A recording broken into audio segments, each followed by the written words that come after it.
विघ्नहर्ता श्री गणेशा, श्री गणेशा, श्री गणेशा। प्रभु के दर्शन की भूख ही एक सच्चे भक्त की भक्ति को और दृढ़ बना देती है। और यही हुआ बाल ऋषि पतंजलि के साथ। उनकी ये भक्ति न केवल उन्हें ऋषि व्याघ्रपद के निकट ले गई, अपितु उन्हें वो स्थान भी मिला जो उनकी तपस्या के लिए सर्वथा उपयुक्त था, जो बाद में चिदंबरम धाम के रूप में प्रख्यात हुआ।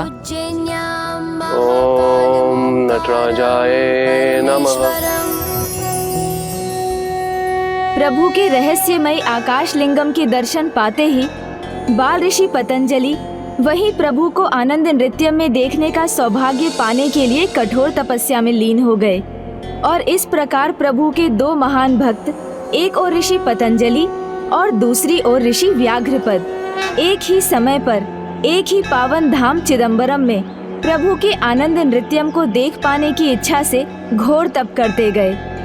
और धीरे धीरे उनकी भक्ति ऐसी बढ़ी कि वो अपने स्थान से डिगे बिना वर्षों तक तपस्या में लीन रहे। ओम नटराजाय नमः। ओम नटराजाय नमः।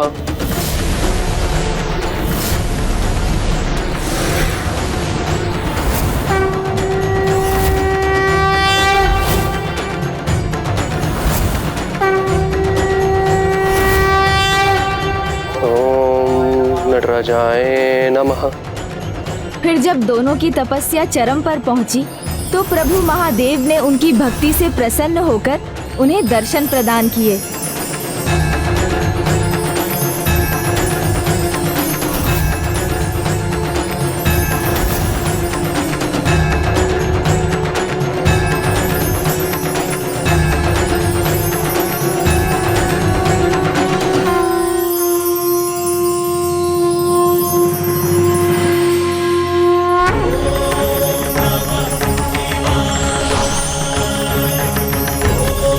प्रभु प्रभु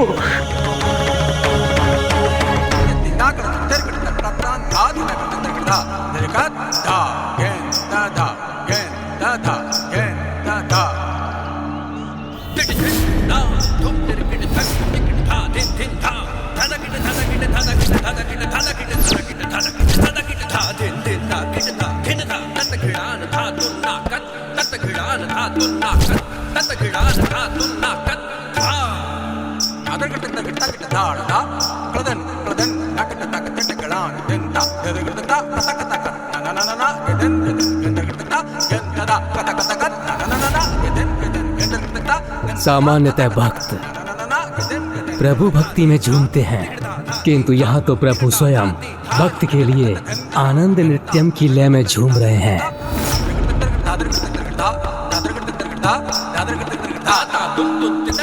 अद्भुत है महादेव, अपने भक्तों के लिए कुछ भी कर सकते हैं।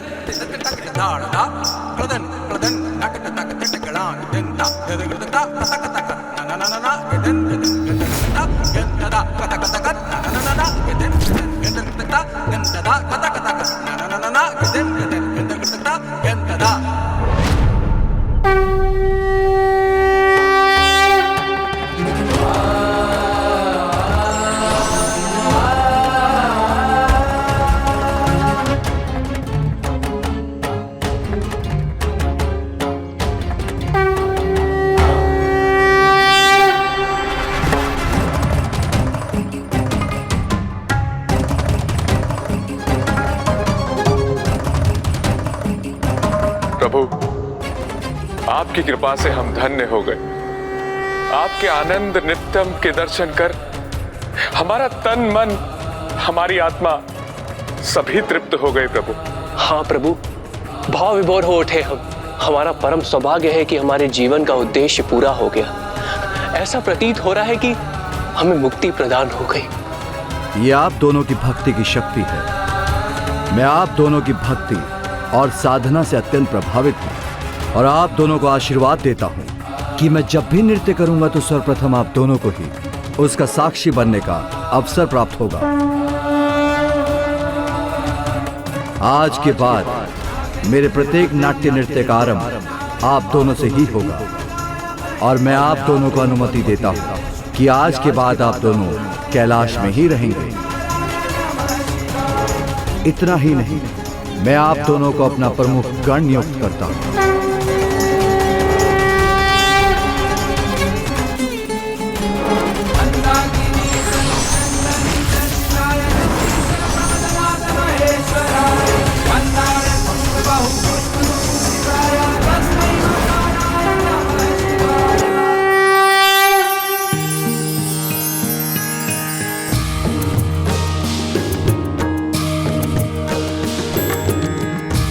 आप दोनों के ही कारण संपूर्ण सृष्टि को प्रभु के आनंद नृत्यम के दर्शन प्राप्त हुए हैं। इसीलिए आज से आप दोनों ऋषि ही नहीं महर्षि कहलाएंगे। और आप जैसे महान व्यक्तित्व अपनी सच्ची भक्ति और निष्ठा से चिदंबरम आएंगे तो उन्हें चिदंबरम मंदिर में प्रभु के दिव्य दर्शन प्राप्त होंगे। और इस घटना को चिदंबरम रहस्यम भी कहा जाएगा। अर्थात यहाँ आने वाले प्रत्येक तीर्थयात्री को प्रभु के दर्शन प्राप्त नहीं होंगे। हाँ, चिदंबरम रहस्यम के अनुसार चिदंबरम आकाश लिंगम उन्हें ही दर्शन देंगे जिनके मन, हृदय और आत्मा पूर्ण रूप से पवित्र होंगे, जिनके चित्त अर्थात जिनकी आत्मा अंबर में समाहित होगी, जो दिव्य ज्ञान और भक्ति के आकाश हैं। बस जो बेलपत्र माला आकाश लिंगम को समर्पित होगी वही सभी यात्रियों को दिखाई देगी।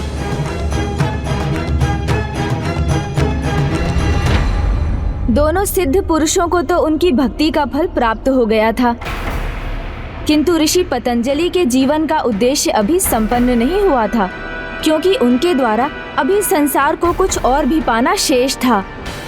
वत्स पतंजलि, तुम्हारा जन्म मेरा भक्त बनने के लिए हुआ था, मेरे आनंद नृत्यम का साक्षी बनने के लिए हुआ था, किंतु तुम्हारे जीवन का एक और भी उद्देश्य है। पृथ्वी पर अधिकतम जीव काम, क्रोध और अन्य वासनाओं से पीड़ित हैं। योग ही एकमात्र ऐसा माध्यम है जो शारीरिक ही नहीं, मानसिक और भावनात्मक विकारों के कष्ट से मुक्ति दिलाता है। योग तो प्राणियों के लिए अमृत के समान है, इसलिए मैं तुम्हें एक बड़ा उत्तरदायित्व देता हूँ। तुम्हें इस योग सूत्र के ज्ञान से समस्त संसार को परिचित करवाना है।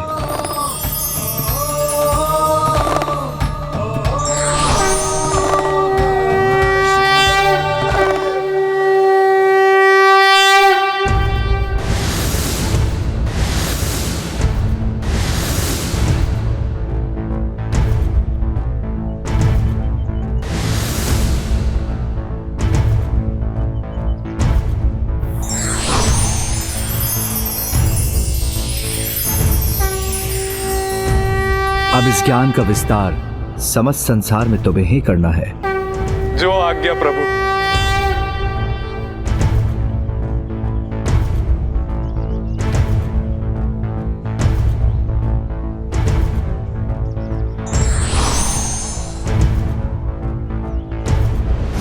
इस प्रकार यहाँ चिदंबरम धाम में प्रभु महादेव ने महर्षि पतंजलि को ज्ञान देकर इस स्थान को ज्ञान का प्रतीक बना दिया।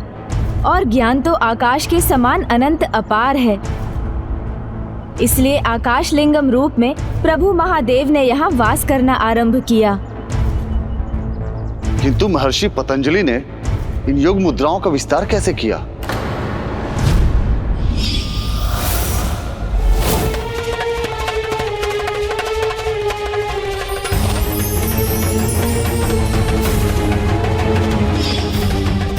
भाभी माँ तो बिना रुके, बिना विश्राम किए अपनी यात्रा पर आगे बढ़ रही हैं, जबकि मैं तो अभी भ्राता से उनके विवाह की बात ही नहीं कर पाया हूँ। हाँ गणेश, हमें बताओ, योग सूत्रों के ज्ञान के विस्तार के लिए महर्षि पतंजलि ने फिर क्या किया? इसकी तो एक भिन्न कथा है। महर्षि पतंजलि ने योग सूत्रों के ज्ञान के विस्तार के लिए सहस्त्र योग्य शिष्यों का चुनाव किया। योग का ज्ञान महर्षि पतंजलि के सहस्त्र शीशों में समाहित था, जिसे आंशिक रूप से भी भूले बिना वो उसका विस्तार करना चाहते थे। इसलिए अपने उसी सहस्त्र शीश वाले रूप में उन्होंने प्रभु के इस आदेश के पालन का निर्णय लिया, किंतु शिष्यों को अपने विष से सुरक्षित रखने के लिए उन्होंने अपने और उनके बीच एक आवरण कर दिया और सभी शिष्यों को ये आदेश दिया कि वो उस आवरण के उस पार ही रहेंगे। वहाँ से इस पार झांक कर भी नहीं देखेंगे। उनका एक बुद्धिमान शिष्य जो सदा प्रत्येक पाठ में आगे रहता था, उसके मन में एक जिज्ञासा प्रबल होने लगी कि उस आवरण के पीछे जो गुरु उसको ज्ञान दे रहे हैं वो कौन है। और जो शिष्य सबसे पीछे था उसे लघु शंका का अनुभव हुआ। उसे निवृत्त होने जाना था।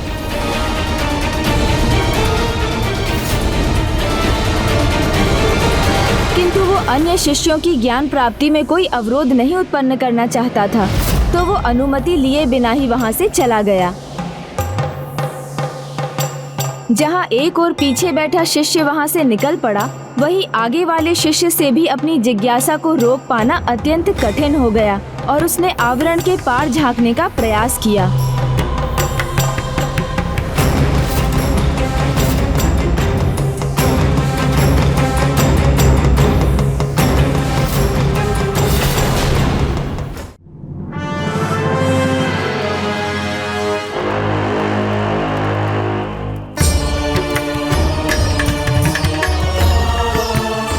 नहीं, ये ताड़ना सही नहीं जा रही है मुझसे। भोजन चाहिए मुझे, भोजन दीजिए। मिलेगा, अवश्य मिलेगा। भोजन ही नहीं, 56 भोग का आनंद मिलेगा। पर इस सत्य को स्वीकार करो, अपने ज्येष्ठ भगवान सुरापद्मन को अपना भगवान मानो। अति उत्तम, अति स्वादिष्ट। प्रभु के नाम में 56 भोग की सुगंध ही नहीं, स्वाद भी है। अति उत्तम, अति स्वादिष्ट। ओम सुब्रमण्यम कार्तिकेय स्वामी, ओम सुब्रमण्यम कार्तिकेय स्वामी, ओम सुब्रमण्यम कार्तिकेय स्वामी।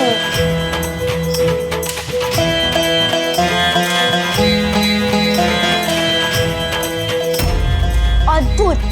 मुझे प्रभु की भक्ति, उसके नाम में वो रुचि है, वो तृप्ति है जो 56 भोग में भी नहीं। उचित कहा जयंत ने। प्रभु के नाम से बढ़कर और किसी का कोई आकर्षण नहीं मुझे, भोजन का भी नहीं। फिर मेरा ध्यान क्यों भटक रहा है? ओम सुब्रमण्यम कार्तिकेय स्वामी नमः। ओम सुब्रमण्यम कार्तिकेय स्वामी नमः। रुक जाओ, सभी पकवान इन दोनों की कोठरी के बाहर रखवा दो। मैं भी तो देखूं कि इनकी भक्ति इनको कब तक शक्ति प्रदान करती है।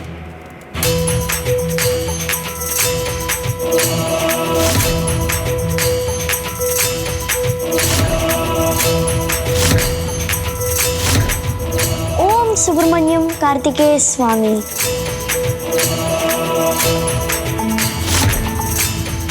नहीं, जयंत के समान मैं भी प्रभु के नाम पर ही स्थिर रहूंगी। ओम सुब्रमण्यम कार्तिकेय स्वामी नमः। ओम सुब्रमण्यम कार्तिकेय स्वामी। फिर महर्षि पतंजलि के उस शिष्य का हुआ क्या गणेश? इस आवरण के पीछे कौन है, ये जानने के लिए वो शिष्य इतना उत्सुक हो गया कि अपनी उत्सुकतावश उसने उस आवरण को हटा दिया।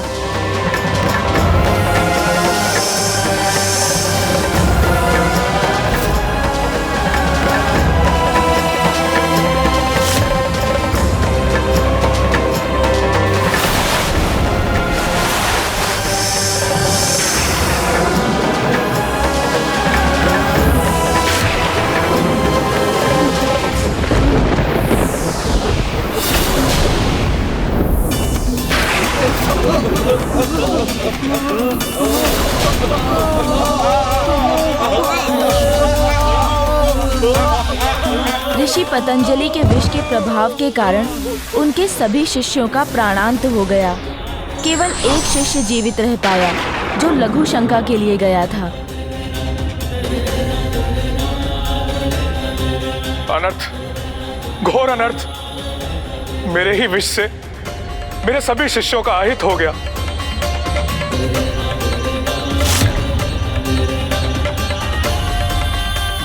ये क्या हो गया यहाँ? कहीं इसके पीछे मेरी भूल तो नहीं?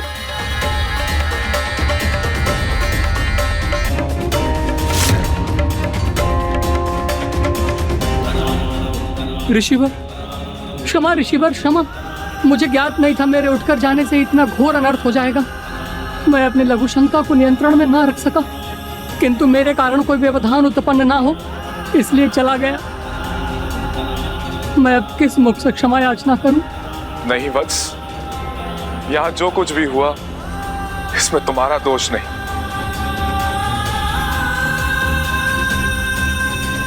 किंतु भूल तो तुमसे अवश्य हुई कि ज्ञान प्राप्ति के लिए तुम आए तो, परंतु तैयारी के साथ नहीं। मैं गुरु हूं, ज्ञान देना मेरा दायित्व है, जो मैं पूर्ण करूंगा। तुम्हें ज्ञान दूंगा।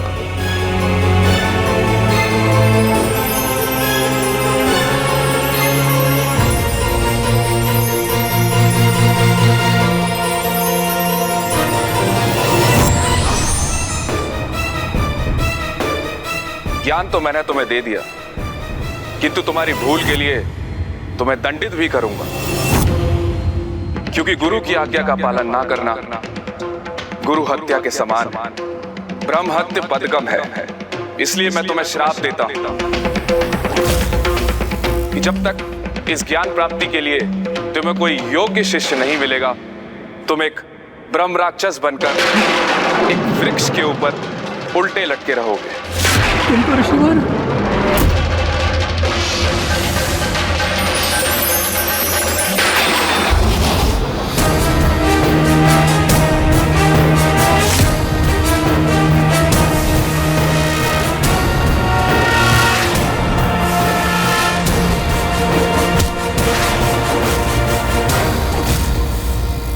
ये कथा हमें सिखाती है कि अधिक जिज्ञासा कभी कभी स्वयं के लिए ही नहीं, अन्य सभी के लिए भी हानिकारक सिद्ध होती है।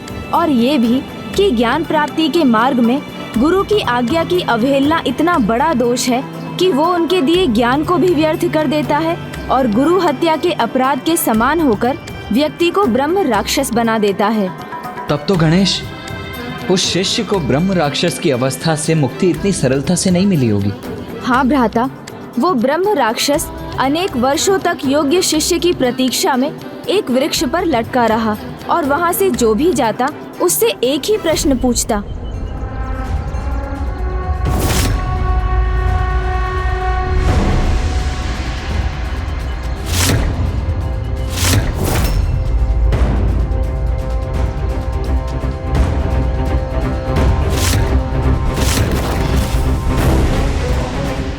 पचेर निष्ठायाम किम रूपम, अर्थात पच धातु के आगे क्त जोड़ने से क्या बनता है, इसका उत्तर दो, अन्यथा मेरा भोजन बनो।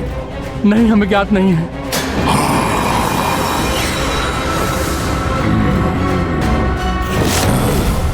इस प्रकार सदियां बीती, वर्षों की तो कोई गिनती ही नहीं थी, किंतु ब्रह्म राक्षस उसी प्रकार वहां लटका रहा। पच धातु के आगे क्त जोड़ने से क्या बनता है, इसका उत्तर दो, अन्यथा मेरा भोजन बनो। नहीं, हमें ज्ञात नहीं है। कोई उसके प्रश्न का उत्तर ना दे सका।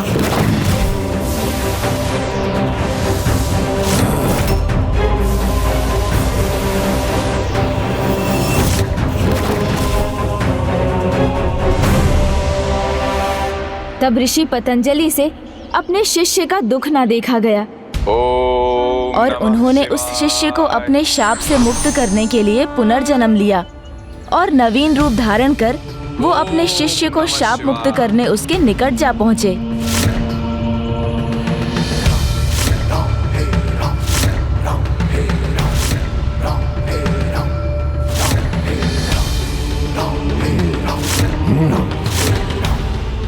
शिष्य रूप में आए गुरु से भी उस ब्रह्म राक्षस ने वही प्रश्न किया।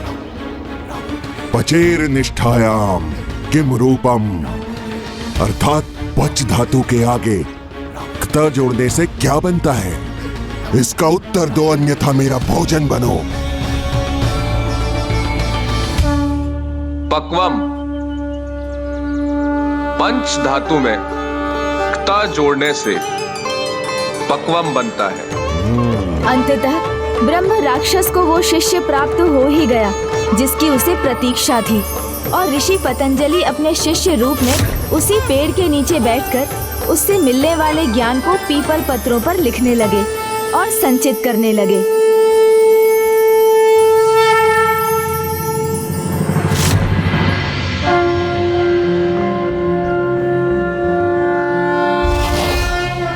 नमस्ते देवेशाय सुरासुर नमस्कृताय भूत भव्य महादेवाय। धन्यवाद गुरुवर। इस प्रकार ऋषिवर के उस शिष्य को मुक्ति प्राप्त हुई और वो प्रभु के साथ एकीकार हुए। ये ज्ञानी शिष्य अन्य कोई नहीं, स्वयं चंद्र शर्म थे, जो आगे चलकर आदि शंकराचार्य के गुरु गोविंदाचार्य के नाम से विख्यात हुए। और शंकराचार्य वही थे जिन्होंने संसार में योग सूत्रों का विस्तार किया और चिदंबरम धाम में प्रभु महादेव के स्फटिक शिवलिंग को स्थापित किया, जो चित्त को उजागर करे। उस योग शास्त्र का जन्म भी चिदंबरम धाम में ही हुआ। गणेश, इस परम पावन धाम की सभी दिव्य कथाएं सुनकर अब मैं प्रभु दर्शन के लिए और भी लालायित होता जा रहा हूँ और अविलंब मंदिर में प्रवेश करना चाहता हूँ। इसीलिए अब चलो, आओ।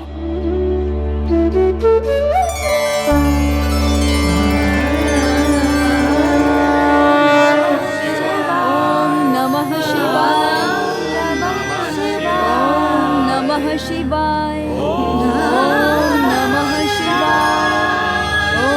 नमः शिवाय, नमः शिवाय, नमः शिवाय, जय शिव शंकर शिवाय।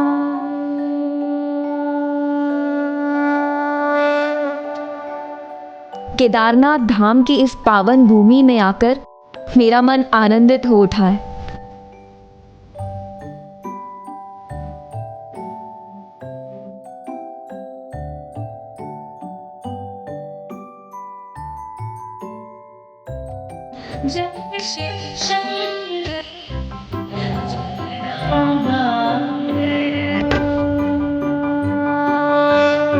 प्रभु, आपका ये रूप तो अद्भुत है।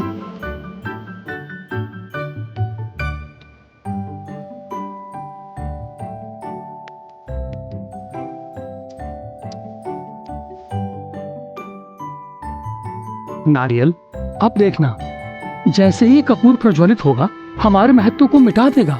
किंतु इस कपूर में ऐसी क्या विशेषता है?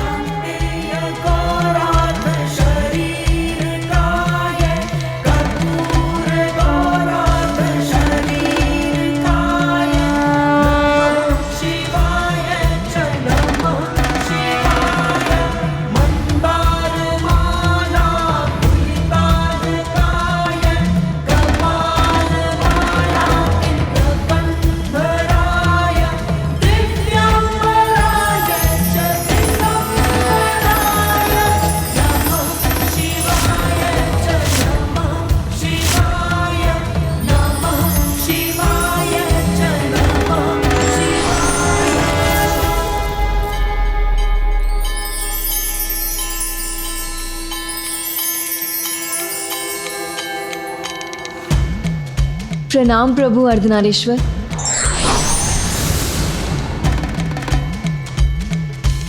प्रणाम पिताश्री, प्रणाम माता। ये मेरा परम सौभाग्य है, मुझे आपके अर्धनारीश्वर रूप के दर्शन प्राप्त हो गए। पुत्री, तुम्हारी भक्ति और आरती से हम इतने प्रभावित हुए कि हम स्वयं को तुम्हें दर्शन देने से रोक ही नहीं सके। किंतु माँ, कपूर आरती के पहले मुझे नारियल और कदली फल के बीच संवाद सुनाई दे रहे थे। वो पूछ रहे थे, इस कपूर में ऐसा विशेष है तो क्या है? इनमें कौन अधिक श्रेष्ठ है? ये तो मैं भी नहीं समझ सकी। ये कदली फल और श्रीफल स्वयं के त्याग के बाद ही मेरा प्रसाद बन पाते हैं। पुष्प अपनी सुगंध बिखेर कर हमें प्रसन्न और आनंदित करते हैं, किंतु कपूर स्वयं को जलाकर प्रकाश फैलाता है। उसका प्रकाश हमसे टकराकर और भी दिव्य हो भक्तों के बीच हमारी दिव्यता का प्रसार करता है। एवं उनकी भक्ति के भाव को और भी प्रबल बना देता है। भक्ति का यही नियम है। सर्वोच्च भक्ति वही है जिसमें भक्त स्वयं को अन्य सभी के लिए न्यौछावर कर देता है। जैसे कपूर, ऐसी परस्पर परम भक्ति पति और पत्नी के बीच भी होनी चाहिए कि वो दोनों अपने जीवन को एक दूसरे पर समर्पित कर एक दूसरे में घुलकर एकीकार हो जाएं। और यही हमारे अर्धनारीश्वर रूप का भी मर्म है। हमने भी स्वयं को कपूर के भांति एक दूसरे पर न्यौछावर कर दिया है। कहो पुत्री, क्या तुम भी कार्तिकेय के साथ ऐसे पावन संबंध में बनने के लिए तैयार हो?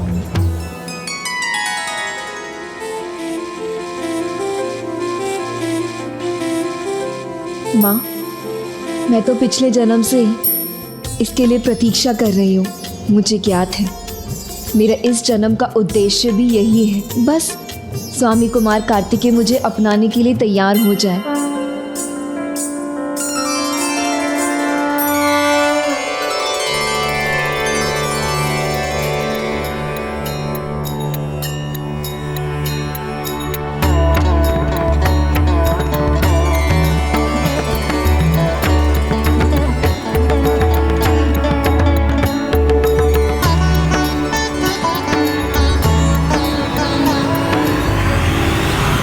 सुब्रमण्यम कार्तिकेय स्वामी नमः।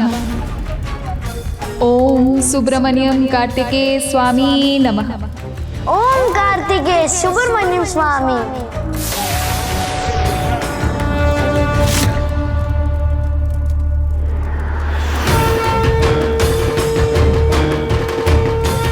निरंतर प्रभु के नाम में रमा रहूंगा तो भूख का आभास नहीं होगा।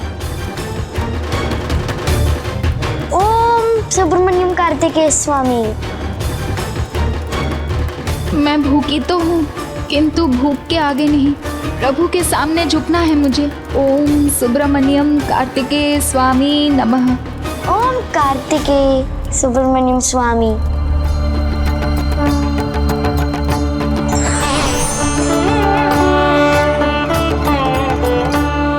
चिदंबरम आकाश लिंगम उन्हें ही दर्शन देंगे जिनके मन, हृदय और आत्मा पूर्ण रूप से पवित्र होंगे।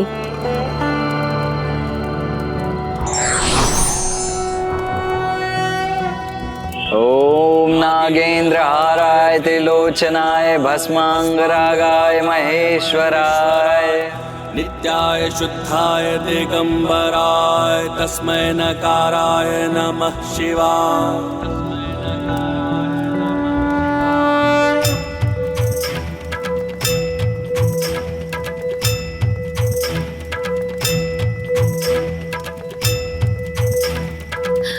अब स्वयं को रोक पाने में असमर्थ हो रही हूँ मैं।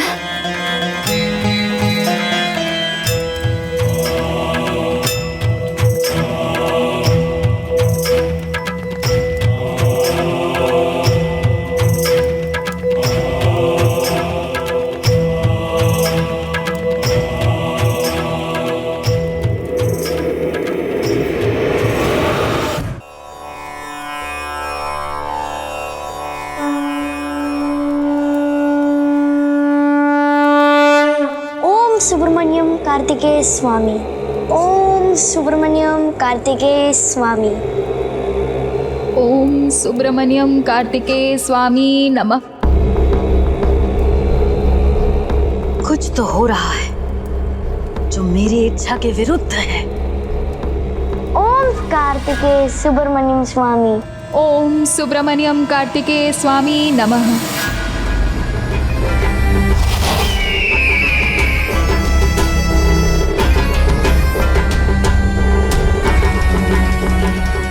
क्या हो रहा है वहां, जिसका मुझे आभास तो है पर ज्ञात नहीं।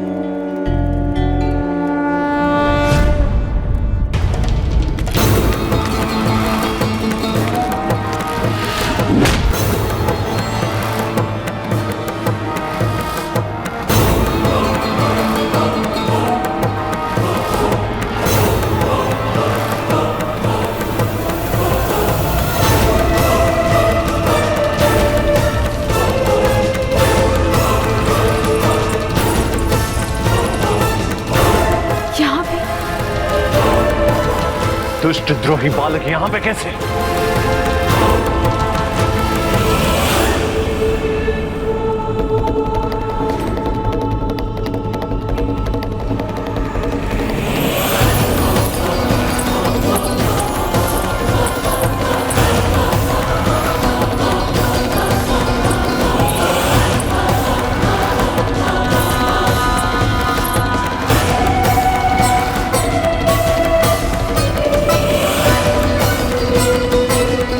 ये दुष्ट यहाँ कैसे पहुंच गई?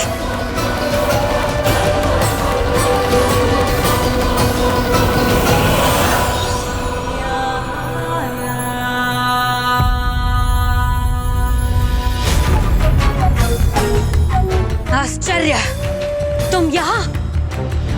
इस दुस्साहस का परिणाम जाने बिना बहुत बड़ी भूल कर दी है तुमने।